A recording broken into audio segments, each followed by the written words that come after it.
Bienvenido a un nuevo video tutorial Lacta. En él voy a explicar cómo pasar de ser un autor analógico a convertirse en un autor digital. Voy a explicar los retos, las ventajas, los inconvenientes y también las oportunidades que existen en esa transición.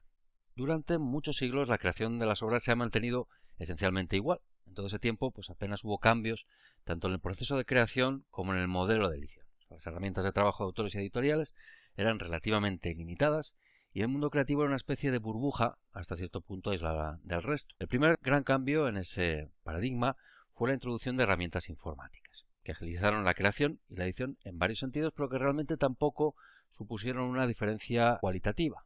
O sea, en vez de escribir con una pluma, pues escribía con un ordenador, pero básicamente el modelo era prácticamente el mismo. Lo que sí cambió las cosas fue la llegada de la era digital, que marcó y marca cada vez más la diferencia respecto a todo lo anterior. También con lo que tiene que ver con la creación de libros de todo tipo y sobre todo de libros técnicos. Para muchos autores esta transición puede ser complicada, pero no cabe duda que el mundo digital de hoy en día ofrece nuevas y prometedoras opciones para los autores que se decidan a dar ese paso. Este video tutorial aborda esas oportunidades y también habla de los desafíos y de pausas específicas para pasar de ser un autor analógico a uno capaz de entrar de pleno en la creación inmersa en la era digital. Entonces, primero voy a empezar con una comparativa entre la creación digital y analógica. Voy a hablar de las ventajas e inconvenientes de la creación analógica comparada con la creación digital. Quizá la ventaja más clara de la creación analógica es que solo exige conocimientos de tecnología básicos. Quizá ya haya pasado la época de poder escribir un libro a mano, probablemente ninguna editorial lo aceptaría hoy en día siquiera, pero basta un conocimiento básico de un procesador de texto, del estilo de Word, para que un autor analógico escriba hoy en día los libros que quiera. Aparte de ese medio, ese programa o la forma que sea para escribir el libro, también el autor analógico tiene que usar solamente algún tipo de medio de contacto, que puede ser limitarse, por ejemplo, al email o al teléfono, o llevado al extremo, ni siquiera eso, podría enviar sus manuscritos mediante correo normal o incluso entregarlo en mano en la editorial que sea. Así que básicamente esa es la primera ventaja de la creación analógica, que el autor puede ser realmente analógico y ahorrarse tener conocimientos tecnológicos relativamente profundos. Otra ventaja de la creación analógica es que puede implicar menos trabajo extra o ninguno. Por trabajo extra me refiero a cosas como, por ejemplo, maquetar el libro, o promoverlo, o distribuirlo, porque de esas tareas se encarga tradicionalmente la editorial que compre el libro, que se encargue de publicarlo. En ese modelo de publicación hay varias cosas que de hecho son transparentes prácticamente para el autor, por ejemplo, la maquetación o las eventuales traducciones, o cómo se organiza la distribución y ese tipo de cosas. Y en cuanto a la promoción, que es en la parte en la que más intervendría el autor, pues es la editorial la que normalmente busca las oportunidades de promoción y el autor simplemente se dedica a ir y a hacerlas cuando le dicen y donde le dicen. Esto es una ventaja por un lado, pero también por otro lado es un inconveniente, ya que si confía el autor todo a la editorial, se puede estar perdiendo oportunidades y eventuales ventajas que sí le ofrecería tener un mayor control en todas esas fases en las que normalmente el autor analógico no interviene. Ya hemos visto las ventajas, esas dos ventajas, y ahora vamos a ver los inconvenientes de la creación analógica. El primero es que un autor analógico no saca todo el partido posible de las herramientas de creación digitales. Entonces eso afecta en varios sentidos, pero empezando también por el hecho de que la propia creación del libro o las propias posibilidades de formatos o ediciones que tiene el libro son más limitadas cuando se trata de un autor analógico. O entonces tiene que confiar esas tareas a la editorial. Otro inconveniente de la creación analógica es que la interactividad o el trabajo colaborativo son muy limitados. Eso es especialmente importante, por ejemplo, en obras que sean colectivas, que se hagan con otros autores y en particular en obras técnicas. Si el autor no conoce esas herramientas colaborativas o las formas de comunicaciones que tienen son las básicas, no va a poder aprovechar varias ventajas que tienen esas formas de colaboración y de creación conjunta. Y aunque haga la obra él solo, tampoco va a poder aprovechar cosas que le podrían venir bien, como por ejemplo controles de cambios o ese tipo de cosas de las herramientas que están destinadas a la creación de libros, por ejemplo.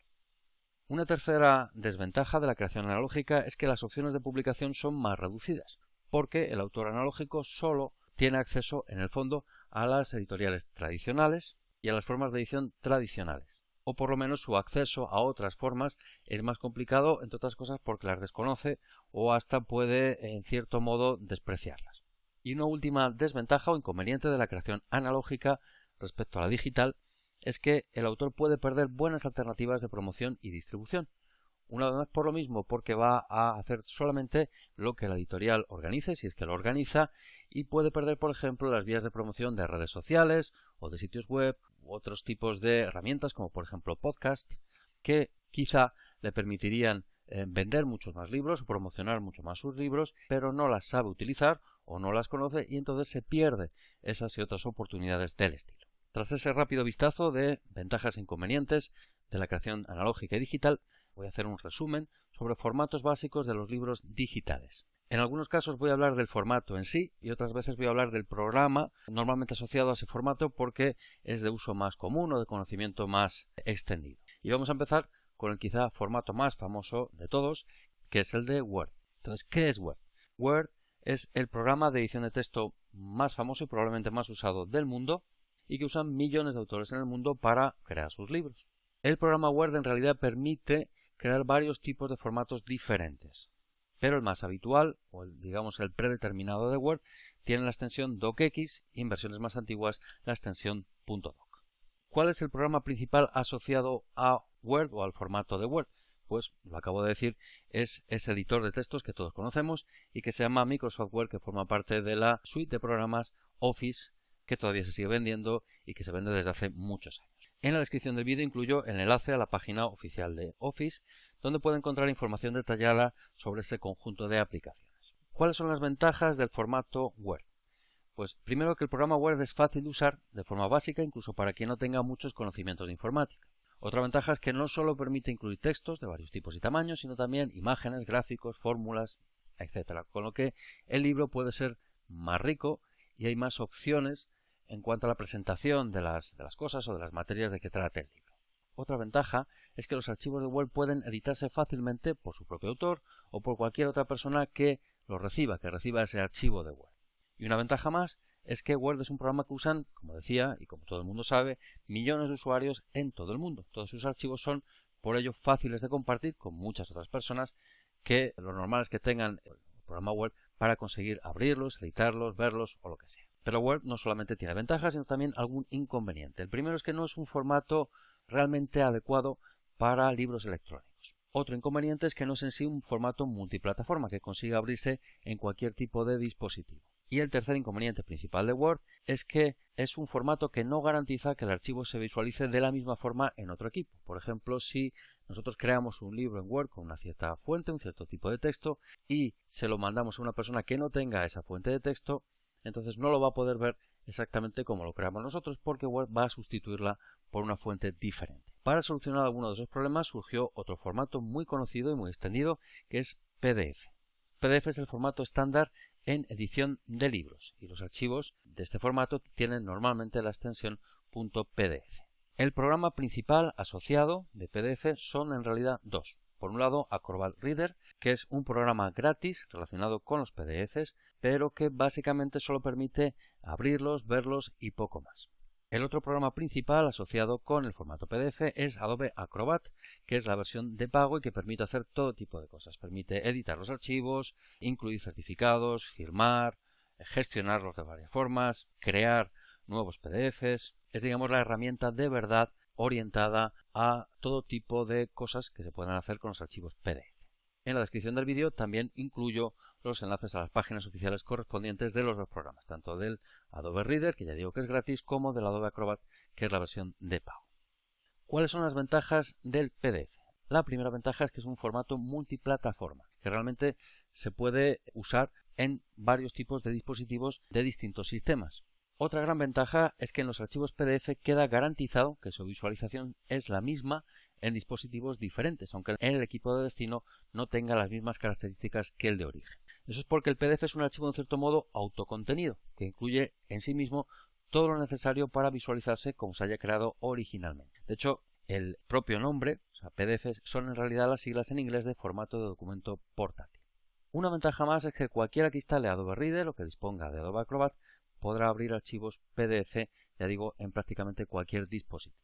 PDF también tiene sus inconvenientes. El primero es que está concebido como un formato final o definitivo, un formato de edición, como decía al principio, para llevar a impresión lo que contenga, y por eso no es nada adecuado para editar los contenidos. O sea, si se quiere cambiar un archivo PDF ya hecho, es normalmente un dolor de cabeza y es complicado y costoso. Porque ya digo que el PDF es un formato final. Normalmente lo que se hace es crear el archivo original en otro formato, por ejemplo en el Word o en InDesign, como vamos a ver después, y se transforma al final en PDF cuando ya se vaya a imprimir. O sea, la idea es que el PDF sea un archivo ya que no se va a tocar más. Otro inconveniente del PDF es que tampoco es el mejor formato para lectores de libros electrónicos. Y eso nos lleva al formato EPUB, que es el formato estándar, o el principal formato estándar para libros electrónicos. De hecho, sus siglas son el acrónimo en inglés de publicación electrónica. No hay en sí un programa principal asociado al formato EPUB, porque es más un formato destinado directamente a dispositivos. O sea, se crean casi como un programa que puede abrir prácticamente cualquier lector de libros electrónicos. Y también se pueden abrir en tabletas y móviles, y hay varias aplicaciones capaces de abrir ese tipo de archivos en ordenadores. Quizá el más famoso de ellos sea el programa Calibre, que también permite convertir los EPUB a otros formatos diferentes de archivo, incluidos algunos de los que ya hemos visto antes. También incluyo el enlace a Calibre en la descripción del vídeo tutorial. ¿Cuál es la ventaja del EPUB? Pues que es el formato ideal para lectores de libros electrónicos, como decía, y otros dispositivos capaces de abrirlos y con pantallas relativamente pequeñas, como los móviles o las tabletas. Otra ventaja es que es fácil convertir EPUB a otros formatos, por ejemplo con este programa que comentaba que se llama Calibre. Y una tercera ventaja es que es un formato flexible y que admite incluir diversos elementos multimedia. El mayor inconveniente de los EPUB es que crear y editar un EPUB es relativamente complicado. Hacen falta, de hecho, como comentaba un poco antes, conocimientos de programación y otros conocimientos técnicos para crear de raíz un archivo de este tipo.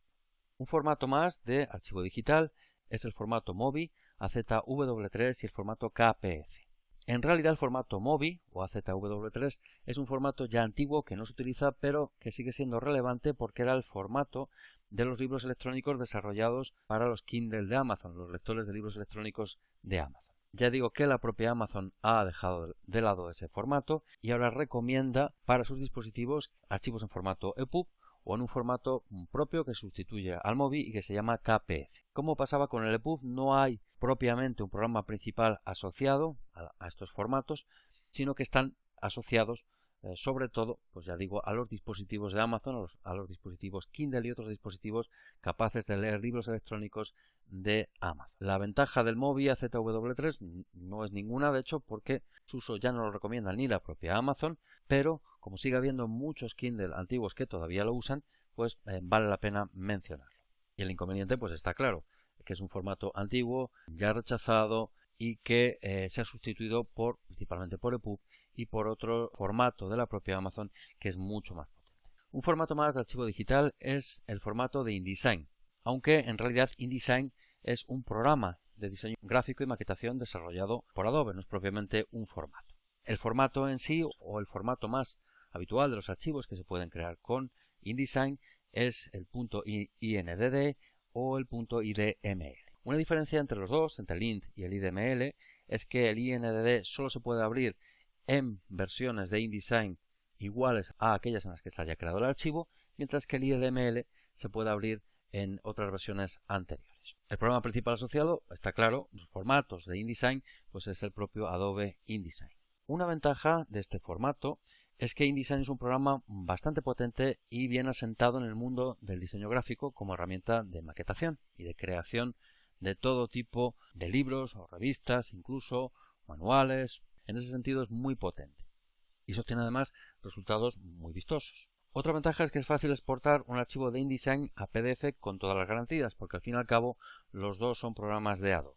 Y esa ventaja también se nota en la integración con otras aplicaciones también de Adobe, como por ejemplo Photoshop o Illustrator.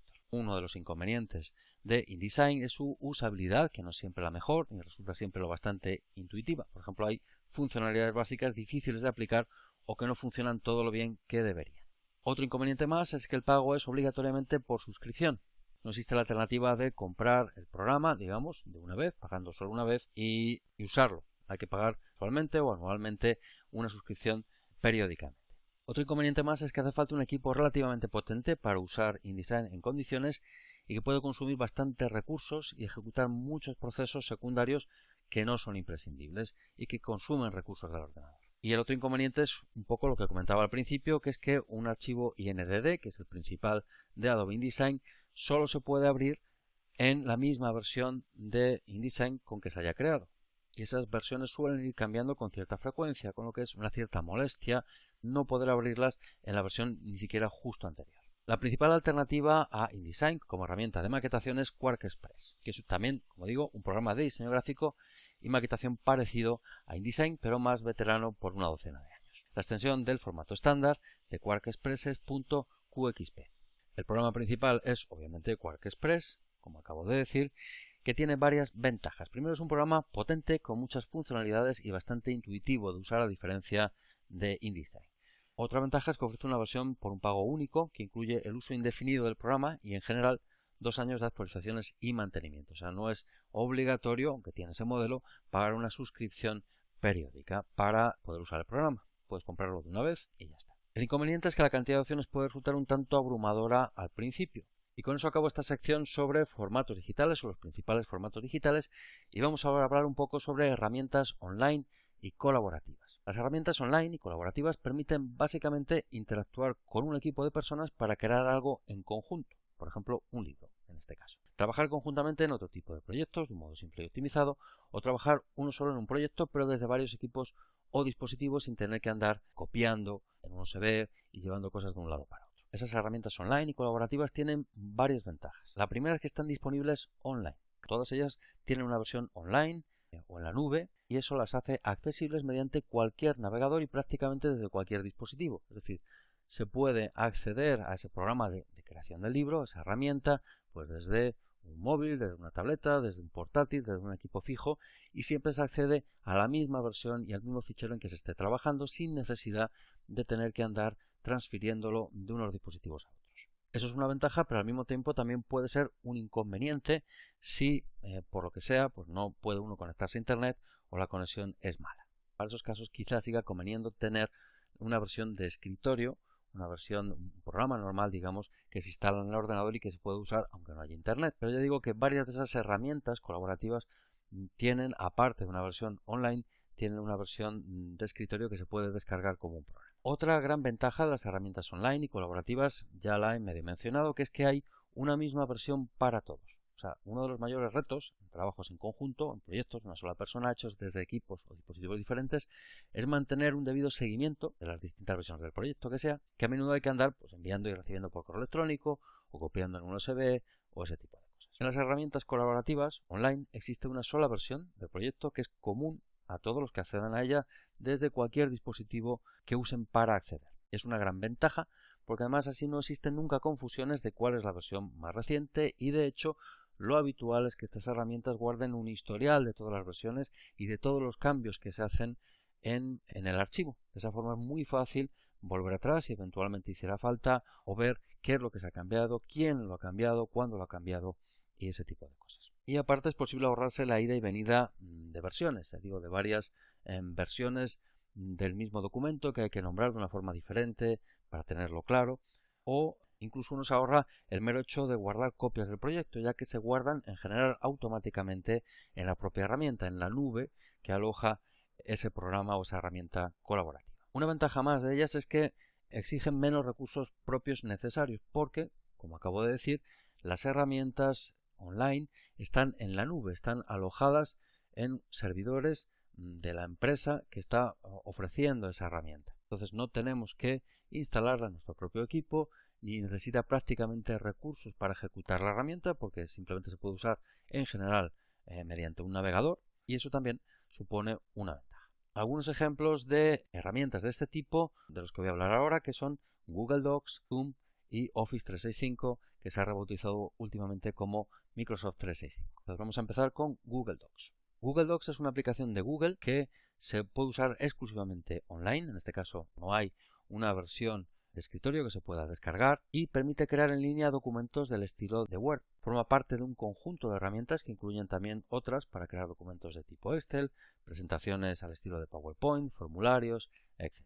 Para usar Google Docs y las otras aplicaciones relacionadas es necesario registrarse. Se puede usar un correo de Gmail u otro, cualquiera, y en la descripción del video tutorial incluyo el enlace a Google Docs donde puede ver más información y donde puede registrarse para poder usarla gratuitamente.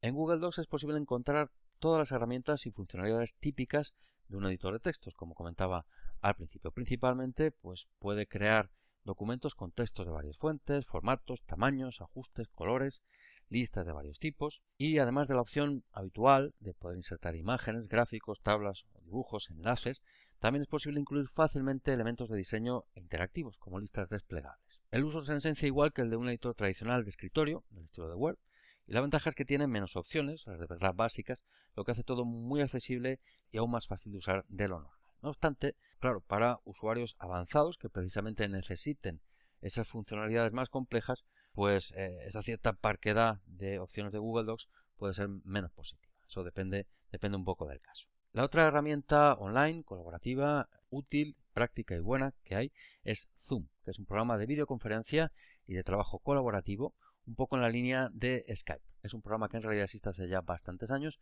pero que tuvo un boom enorme durante la pandemia de COVID, ante pues, el repentino aumento del teletrabajo o de la simple necesidad que tenían las personas de hablar y de mantenerse en contacto en esos periodos de confinamiento que sufrimos todos. En este caso, en el caso de la herramienta de Zoom, existe una versión online, se puede usar online, en internet, a través de un navegador, o se puede descargar como un programa normal e instalarlo en el ordenador. De hecho, no solo en el ordenador, sino también se puede instalar en dispositivos móviles. Zoom dispone de un plan de uso gratuito, tanto de la versión online como de la de escritorio, pero que obviamente es más limitado que los planes de pago que también ofrece, aunque esto es un poco lo de siempre. Quizá lo que ofrezca o eso básico que ofrezca la versión gratuita pues puede ser suficiente para la mayoría de las personas y no necesita realmente la versión de pago. Las funcionalidades de Zoom que voy a comentar aquí se refieren a la versión gratis. Las principales son videoconferencias de hasta 100 asistentes a la vez, pero con una limitación de 40 minutos por sesión. Y las reuniones pueden de hecho durar más de 40 minutos, solo que es necesario reconectarse otra vez. Otra ventaja son los chats y canales de colaboración e intercambio de archivos. Y una opción que puede ser muy útil es la de poder controlar remotamente el equipo de otro a través de Zoom o que otro controle el de uno, obviamente siempre con el permiso previo de la otra persona. Y también es muy útil una funcionalidad llamada Pizarra, que es un espacio colaborativo común de Zoom, con herramientas fáciles de usar y prácticas para el trabajo en equipo, principalmente el de pensar conjuntamente de un modo visual, interactivo y común. Y después tenemos el Office 365, que es la versión más moderna de la suite de programas Office, que es ya muy antigua y que se ha rebautizado no hace demasiado como Microsoft 365. Sigue incluyendo básicamente los mismos programas de hace ya mucho tiempo, principalmente Word, Excel, PowerPoint o Access, pero no en todos los casos, porque existe una cierta confusión en este sentido porque por un lado existe lo que se llama Office Online y por otro lado Microsoft 365. La versión de Office Online es gratis, incluye Word, Excel o PowerPoint principalmente, y después está la versión de pago, la versión de Microsoft 365, que incluye esas aplicaciones y otras más. En la descripción del video tutorial incluyo el enlace de acceso a las dos.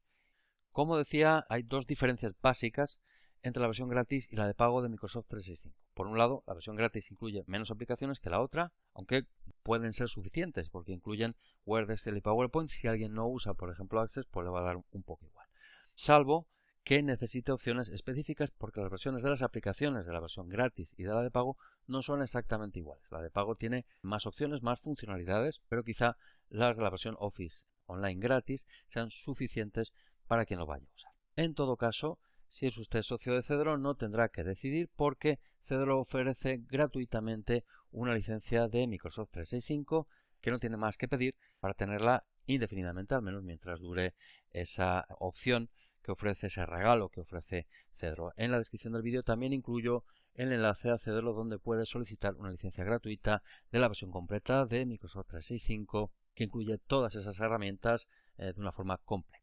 Entre ellas pues son las funcionalidades típicas que todos conocemos un poco, que casi todo el mundo conoce, que son el editor de textos Word, el programa de hojas de cálculo Excel, la aplicación de presentaciones PowerPoint, el programa de bases de datos Access, Outlook para el correo, Teams de herramienta colaborativa y chat, OneDrive para almacenamiento en la nube y otras del estilo. Y tras este rápido repaso de las herramientas online y colaborativas, vamos a hablar de herramientas de maquetación, donde verá que hay un cierto solapamiento con algunas de las herramientas o los formatos que ya hemos conocido antes. Por un lado tenemos aquí InDesign, que era esa herramienta de maquetación de Adobe de la que hablamos hace ya un rato, y también QuarkXPress, que es, digamos, su principal competencia y que son probablemente las herramientas de maquetación más usadas hoy en día y quizá las más potentes. También incluyo enlaces a estas páginas que estoy mostrando ahora en la descripción del vídeo tutorial. Aunque ya digo que sean las probablemente más usadas y las más potentes, tienen ahora una competencia importante de otra herramienta que se llama Affinity Publisher, que es una buena alternativa a los dos programas anteriores y que se trata de un programa con opciones avanzadas, una interfaz muy intuitiva y muy atractiva, y además su precio es bastante razonable y permite la opción de un pago único. Otra alternativa como herramienta de maquetación es Scribus, que tiene el principal atractivo de ser gratis, aunque la interfaz tiene un aire un tanto anticuado, pero su funcionalidad o las opciones que permite son bastante potentes. Después tenemos dos herramientas que forman parte de esa suite de Office 365, de Microsoft 365, que son Word combinado con Publisher. Ya sabemos que Word es el editor de textos, sobre todo, y Publisher es una herramienta más específica de diseño editorial con opciones más relacionadas con eso, con la ventaja extra de que es bastante fácil de usar. Otras dos herramientas de maquetación son Mark, por un lado, y Humag, que se llaman a sí mismas plataformas de edición o de diseño. Las dos son de uso exclusivo online, es decir, no existe una versión de escritorio que se pueda descargar, y eso, pues como ya sabemos, pues tiene sus ventajas y sus inconvenientes. Estas dos herramientas, aparte de tener en común que solo existe una versión online, también tienen igual que sea solo el pago por suscripción, aunque es considerablemente más caro en el caso de Humag, y las dos son plataformas potentes y versátiles y una buena alternativa a los programas de maquetación y edición que hemos visto antes. Y vamos a hablar ahora un poco sobre editoriales para autoedición, que es quizá uno de los elementos más llamativos y con más posibilidades de los que puede disfrutar un autor digital. Aunque en realidad la autoedición o la autopublicación de libros es algo ya muy antiguo, pero hasta no hace mucho era relativamente marginal, o al menos los libros autoeditados no tenían en general muchas posibilidades de llegar a un público realmente grande ni de una forma sencilla. Todo eso cambió con la revolución digital, que trajo también consigo una gran cantidad de nuevas editoriales con un modelo de negocio, a veces incluso centrado exclusivamente en la autoedición. Hay muchas editoriales de ese tipo, si hace una búsqueda en Google verá que hay bastantes resultados y que de hecho algunas editoriales tradicionales también ofrecen esa posibilidad, pero hay otras que, digamos, se crearon exclusivamente, ya digo, con esta intención o con este objetivo. Yo voy a destacar dos de ellas, que son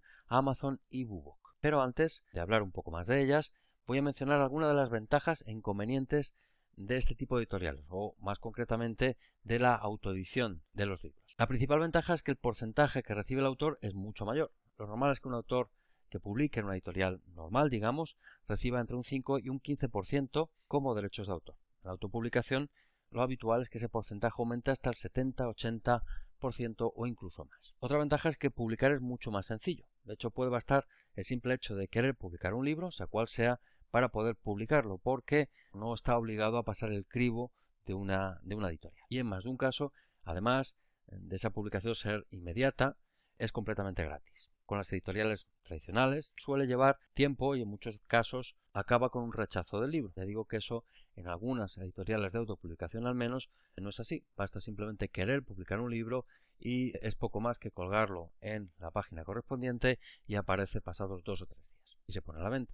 Son ventajas importantes de la autopublicación o de la autoedición, pero también tienen inconvenientes. Por un lado puede implicar más trabajo, conocimientos o gastos extra por parte del autor. En la autoedición el autor puede tener que acabar asumiendo tareas de las que tradicionalmente se encargaría la editorial, como crear una portada del libro o incluso maquetarlo, ya sea haciéndolas él mismo o teniendo que pagar para que alguien lo haga. Lo mismo se aplica a la promoción del libro. Hay casos en que el autor tiene que ocuparse de eso por sí mismo. Otro posible inconveniente de autoedición es que la distribución puede no estar a la altura. O sea, no todas las editoriales de autoedición consiguen distribuir sus libros adecuadamente. Pero ese no es el caso de las dos que voy a comentar un poco más adelante, que sí tienen una muy buena distribución, tanto en librerías físicas como en plataformas online, y de hecho esa distribución puede ser mejor o mayor que la de más de una editorial tradicional. Otro inconveniente de la autoedición, aunque este es un tanto más subjetivo, es que sigue habiendo prejuicios. O sea, continúa habiendo personas que consideran que la autoedición es una forma menor de publicación, ya que no pasa el cribo y la selección de una editorial, y también hay quien opine que es una forma de publicación con menos glamour, por decirlo de alguna forma. Pero bueno, eso pues es una decisión o una opinión de cada uno. Y sin más preámbulos ya voy a hablar de dos buenas editoriales de autoedición. Ya digo que hay muchas más hoy en día que se encuentran fácilmente por internet, pero quería destacar estas dos, porque son unas de las que parecen más recomendables. Por un lado, Amazon. Todo el mundo conoce Amazon, que aunque hoy venda todo, inicialmente se limitaba a vender libros online, aunque eso fuera millones de ellos. Amazon decidió hace unos años volver un poco quizá a sus inicios y embarcarse en la autopublicación. Estas son las características principales del servicio que ofrece. En primer lugar, da como derecho de autor un 70% del precio de venta del libro. Otra ventaja es que la publicación digital es gratis en la plataforma internacional de Amazon y también es gratuita la publicación en tapa blanda. Otra ventaja es que la edición es muy rápida y el libro de hecho está disponible para venta en un máximo de 72 horas. Y una ventaja más es que Amazon permite un control de precios y derechos del libro por el propio autor en todo momento de una forma conveniente y sencilla. En la descripción del video tutorial incluyo un enlace a la plataforma de publicación de Amazon donde puede encontrar todos los detalles y los pasos concretos que tiene que dar si quiere publicar un libro con esta empresa. La otra plataforma o editorial de autopublicación de la que voy a hablar es de Bubok, que no es una plataforma tan conocida ni tan gigantesca como Amazon, pero también puede ser una buena alternativa para autoedición de libros. Entre sus principales características están que da un 80% como derechos de autor y que tiene una bastante amplia distribución entre librerías físicas y online. Un cierto inconveniente de eso es que es así, pero que es necesario contratar módulos y pagar para una distribución completa en todas las opciones que se ofrecen. O sea, eso no viene necesariamente por defecto. En la misma línea, otra característica de Bubok es que ofrece varias opciones independientes o paquetes más completos, todos ellos de pago, para todo tipo de cosas relacionadas con el libro, como un módulo para el diseño de portada o para su maquetación o corrección o promoción o ya digo publicación en librerías físicas y cosas por el estilo. Tiene la ventaja de que está segregado, de que son módulos que puede elegir individualmente, que en principio pueden resultar más baratos si usted se encarga de hacer otras tareas, o puede optar por un paquete más completo si prefiere que Bubok haga todas esas cosas por sí, aunque en ese caso digamos que se desvirtúa un poco quizá ese aspecto de convertirse en un autor digital. Y hablando de eso, pues voy a acabar este video tutorial con una serie de recomendaciones, concretamente 5 recomendaciones o consejos para sacarle el máximo partido al mundo digital como autor. El primero es aprender a usar varias herramientas digitales. Cuanto más sepa hacer usted mismo, más se ampliarán sus opciones y más dinero podrá ahorrar si decide embarcarse en la autoedición, por ejemplo. Hay literalmente miles de programas en el mercado, así que voy a ser un poco más específico. Y estos son algunos de los que debería aprender aunque sea básicamente. Primero Word o un editor de textos del estilo. También un buen editor de imágenes como Photoshop o una de sus alternativas gratis como GIMP. Alguna herramienta de maquetación y de trabajo colaborativo como las que he comentado, de las que he hablado. Algún programa de creación y edición de vídeo. Camtasia, por ejemplo, es una buena opción. Y también conviene que aprenda a manejar plataformas de creación de sitios web como WordPress o Joomla. Un segundo consejo para sacar el máximo partido al mundo digital como autor es buscar información e informarse. En Internet hay infinidad de documentación, recomendaciones y ayudas, sobre todo lo relacionado con la creación, la edición, la promoción de libros en varios formatos y plataformas, y es bueno y debería aprovechar todo ese conocimiento. Mi tercer consejo es que se conecte. Las redes sociales pueden llegar a ser irritantes y vacías, eso lo sabemos todos, pero bien usadas también pueden ser un gran aliado, principalmente como herramienta de promoción. Y lo ideal es mantenerse al día y conectado no solo con ellas, al menos en ese sentido o al servicio del libro, sino con todas las múltiples opciones de conexión e interacción disponibles hoy en día que pueda usar en ese sentido. Un cuarto consejo es innovar. Por ejemplo, puede crear un sitio web atractivo e interactivo, apoyar sus libros con contenidos extra, como cursos en plataformas tipo Udemy, o publicar podcasts, o utilizar otras formas menos convencionales de llegar a su potencial mercado de lectores o de crear nuevos mercados de lectores. Y mi último consejo para pasar de un autor analógico a un autor digital es arriesgarse. No se queda a la espera de que las cosas ocurran o de que otros hagan todo el trabajo por usted, sino que intente implicarse en sus propios objetivos y luchar por ellos. Y eso es todo. Espero que este video tutorial haya sido útil. Muchas gracias y hasta el próximo.